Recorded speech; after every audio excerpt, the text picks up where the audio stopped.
Good morning. Welcome to the Bedhead Diaries. I know it's been a super long time since I've done one of these, but it's December 31st, the last day of 2019, and it just felt like the thing to do today. And this morning I woke up and there was this beautiful sunrise, just like Maxfield Parish sky, and I started thinking about hope. I've had a complicated relationship with hope these past few years, as I think many of us do at least at some point in our life. It seems to me that hope for a young person, it takes the form more of like a fresh pressed juice. It's just sweet and abundant, and so many things are possible. And that's so beautiful. That's the way that it should be. And it's so necessary, you know. Hope is, it's the wind in the sails.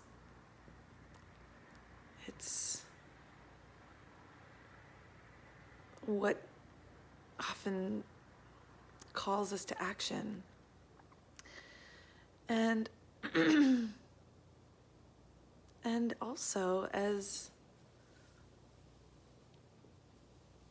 setbacks come, as challenges arise, as life falls apart, as it inevitably will do at some point for all of us, to hope becomes this profoundly vulnerable experience. And it becomes more of a choice. And sometimes a difficult choice.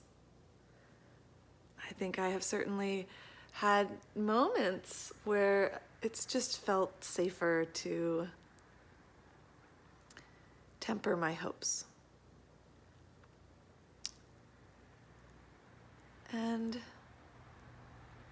I just was imagining all these all the forms that hope can take in the world. Like a,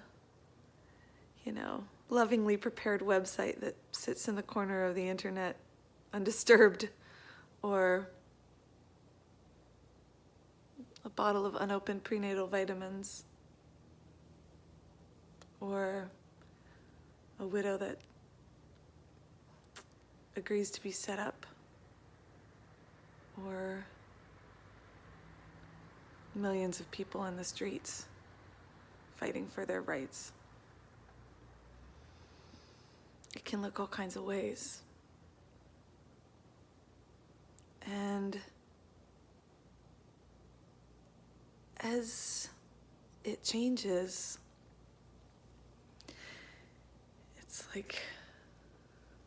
it's less of a juice, fresh pressed and sweet, and it turns more into like a wine.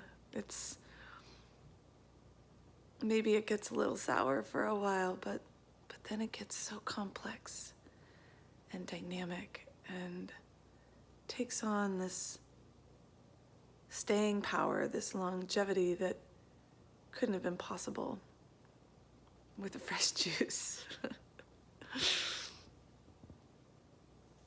I was thinking about, as I was thinking about this too, I thought, okay, well, so what's the generation? How do we generate hope?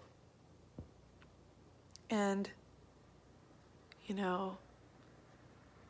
education and in personal development, the generation of self-esteem comes from seeing ourselves as capable of doing something that we didn't believe that we could do before. And I think hope is similar to that. It's dreaming of something that we didn't really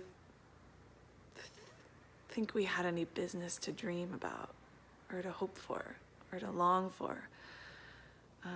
It's deciding that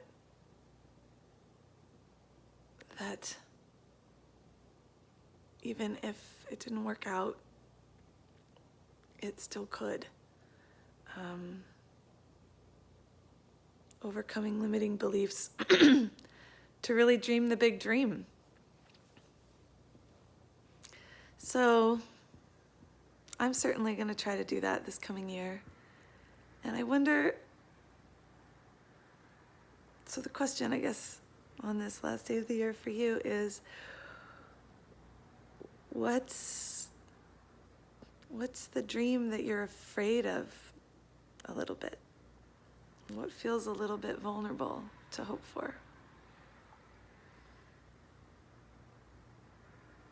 Yeah. Thanks for watching. Happy New Year.